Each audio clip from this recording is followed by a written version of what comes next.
Assalamualaikum warahmatullahi wabarakatuh.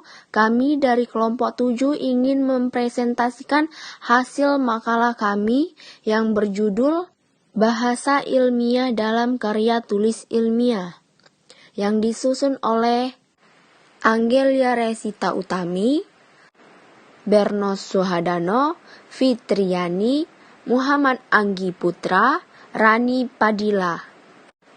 Baiklah, langsung saja kita masuk yang pertama, pendahuluan. 1. Latar belakang masalah. Pada umumnya, kesulitan pertama dalam membuat karya ilmiah adalah mengungkap pikiran menjadi kalimat dalam bahasa ilmiah. Sebenarnya, paragraf atau sering disebut sebagai alinea adalah suatu bentuk bahasa yang biasanya merupakan hasil penggabungan beberapa kalimat. Dalam upaya penghimpunan beberapa kalimat tersebut dapat menjadi paragraf. Ada beberapa yang perlu diperhatikan seperti kesatuan dan kepaduan paragraf tersebut. Kemudian rumusan masalah. 1. Apa pengertian paragraf? 2. Mengetahui struktur paragraf. 3. Apa saja unsur-unsur yang terkandung dalam paragraf. 4. Ciri-ciri paragraf. Dan yang kelima, jenis-jenis paragraf.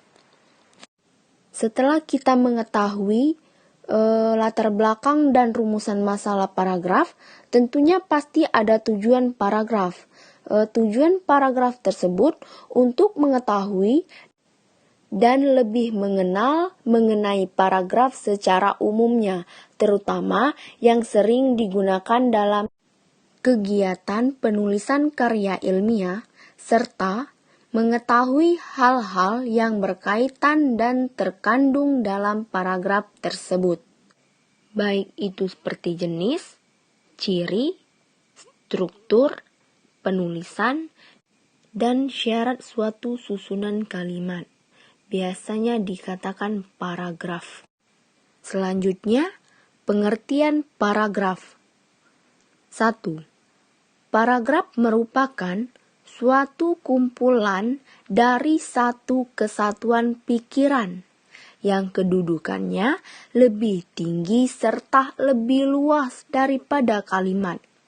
Yang kedua, paragraf adalah bagian dari sebuah karangan yang terdiri dari beberapa kalimat yang berisi tentang informasi dari penulis untuk pembaca dengan pikiran utama sebagai pusatnya.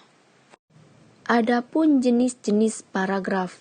Yang pertama, paragraf eksposisi. Yang kedua, paragraf narasi. Yang ketiga, paragraf deskripsi. Yang keempat, paragraf persuasi. Dan yang kelima, paragraf argumentasi. Adapun fungsi paragraf.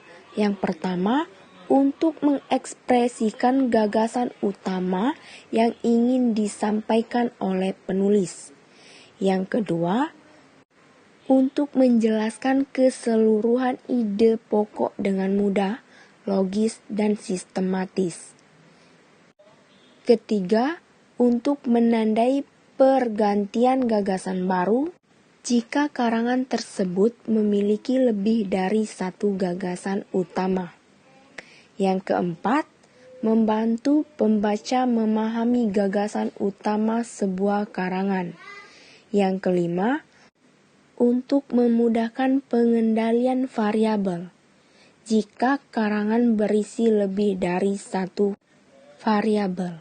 Dan yang terakhir, untuk membantu penulis menyusun dan mengembangkan ide yang akan dituangkan dalam karangannya yang berhubungan dengan topik yang akan dibahas. Adapun ciri-ciri paragraf. Yang pertama, paragraf ditulis dengan memberikan beberapa ketukan spasi agar baris pertama sedikit masuk ke bagian dalam atau diberi tanda indent. Yang kedua, berisi satu ide pokok yang akan dijelaskan dalam sebuah karangan.